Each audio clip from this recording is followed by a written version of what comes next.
Welcome to episode 6 of Build an Etsy Business with me, Nick, and Lou. And I just want to take a little bit of time to commend Lou on the effort and skill that she's using to bring the store to life with me. She's such a talent. The products that she's making are really nice, and her skills are in many areas. A little bit later in this video today, I'm going to show you 2 new products that she's made. They're absolutely fantastic. I can't wait to share them with you. And of course, we're going to look at the data so far in the store. But before then, I wanted us to focus on the shop banner. So the store banner, I don't know if you remember from previous episodes, it's okay, it's functional, but it needs to be improved. So I tasked Lou with upgrading the banner, and she's filmed some content around the thought processes and how she constructed a new selection of banners for you guys to choose from. So everyone watching this video, you're going to get involved, and we want you to pick the winning banner. There's 5 options, and in the comments you can just put 1, 2, 3, 4, or 5. I might do a poll as well, so that you can do it there. Maybe I'll do a poll. And the winning banner will get put into the store probably later today. So let's get into how the banner was constructed, the banners, so you can see that should be interesting, and then you guys can get to pick one, and then we're going to look at the new products and look at some data as well. Let's go. So here we are in Canva, and I'll take you through how I'm designing my banner for the Etsy store. As you can see, I've already done a few examples. We're going to start with a blank page, and first of all what I wanted to do is get that background colour. So I'm using that earthy green. That's probably going to be one of my signature colours. So the next thing we need to do is bring in my logo. And I basically copied it from the one that I had before. I'm going to bring in some frames now to put my photographs in. So I'll pull them in from the left hand side here, and I can duplicate that instead of keep going over. You can see where I put the little red marks. You can slow it down and refer to it again. This is not a teaching thing. I'd have no idea how to use Canva very well at all. So I've brought some circles in. It's literally practice. Practice makes perfect with anything. YouTube tutorials, that's the way to go. So I'm just mucking about with the sizes of these circles. As you can see beforehand, I've used rectangles and triangles. I've gone into my camera roll and into already one of my, what do you call it?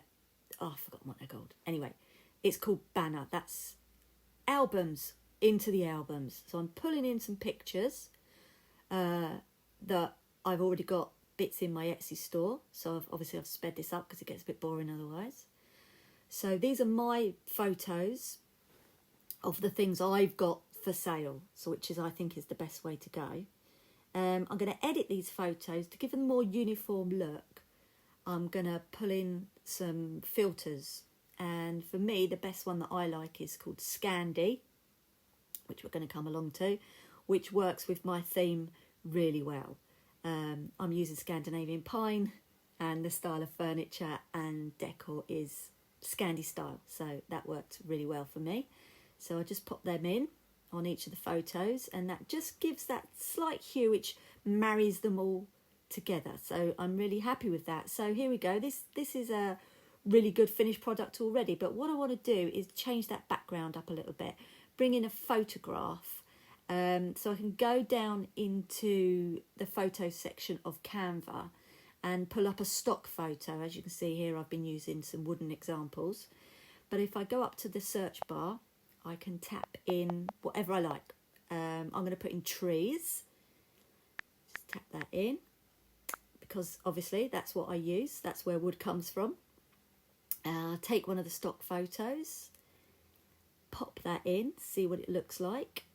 So again, I'll click on these 3 little dots, and that will put it into the background of the photo. Replace background, and bang, there we go. In we go. But yeah, that's okay, but let's try something different. This looks like it's got a nice atmosphere to it, so I'll bring that one in instead, do exactly the same. Replace the background and pop that in. there. Oh, that looks good. But I'm sort of losing my photos. It's all sort of merging into one. So what I can do is use the transparency button. So I can bring in that original background colour green and just fade that down. So as you can see, I can bring in the photo just enough to give a little bit of interest, but without taking the star of the show, which is the actual products. And there we have it. There is a finished banner. I'm happy with that. So we've now got lots of different choices, and I can keep going making lots of different ones. I know which one is my favourite and which one is the one that I'm going to use for my banner. But we've got some examples. I can use these for website and all sorts of social media.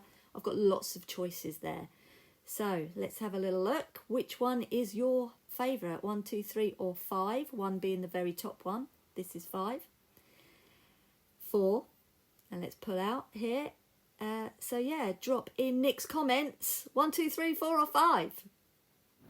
I hope you found that banner creation piece from Lou useful. I certainly found it useful. It's really interesting to see how the brand is coming together. This new banner really raises the overall aesthetic of the store. And remember, you guys have to choose which banner we're actually going to put into the store. 1, 2, 3, 4 or 5. I looked into putting a poll into this video.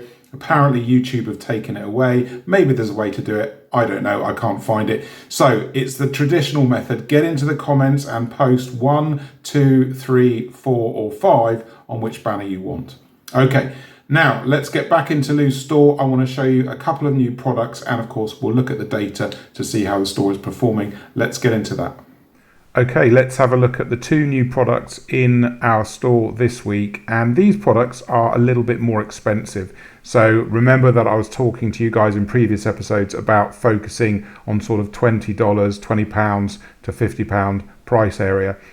That's good to focus on to bring in lots more impulse purchases that don't require thought. So remember, the higher your prices are for your products, the more thinking that has to go on before the purchase is made. If a product is £200, $200, £300, $300, there are some decisions to be made in your mind. Can I afford this? Maybe you've got to talk to a partner. Can we afford this? So $20 to $50, there's not much thinking involved if someone wants to buy your products. These 2 today are a little bit more expensive, but I think they're worth every penny. The first one is a floating shelf. Check this video out. I think it's absolutely lovely and really shows off the product. It's just a really nice shelf, really simple and straightforward. The SEO here is going to need a little bit of work. It needs to be threshed out a bit, have a few words added into there just to bring in more eligibility for searches. Lou and I will work on that. So this is the first product, the floating shelf. Now the second product, I just think this is absolutely brilliant. It's a coat rack with a shelf, and I think it's absolutely wonderful. So hang your coats and your hats and stuff on the bottom, and then of course put things on the top as well. And Lou's photography is really coming together now. This is really good. This is the detail that customers want to see when they're purchasing items. They want close-up shots. They want to see texture of the wood. You want to be able to see the hangers themselves, how they look, see how they're screwed into the backing. Really good. And £65 for this, for the quality of the wood, and the design is really reasonable. So those are the 2 products. I think they're both awesome. Let us know in the comments what you think. Which product did you like the best? The floating shelf or the shelf with the coat hangers? Let us know. Let's now get into the stats on the store before we finish today's video. Let's get into that. Here we are in the stats then, and not too much is going on, but one thing I've noticed is that the views now are starting to calm down from YouTube. So you see these peaks here, peak 1, peak 2, peak 3. These are immediately after we release videos about the shop, and this forces the views up. Now in the store there's only 8 products, so the views to the actual products from Etsy are low, but they're slowly starting to take hold, and the YouTube views are slowly starting to go down.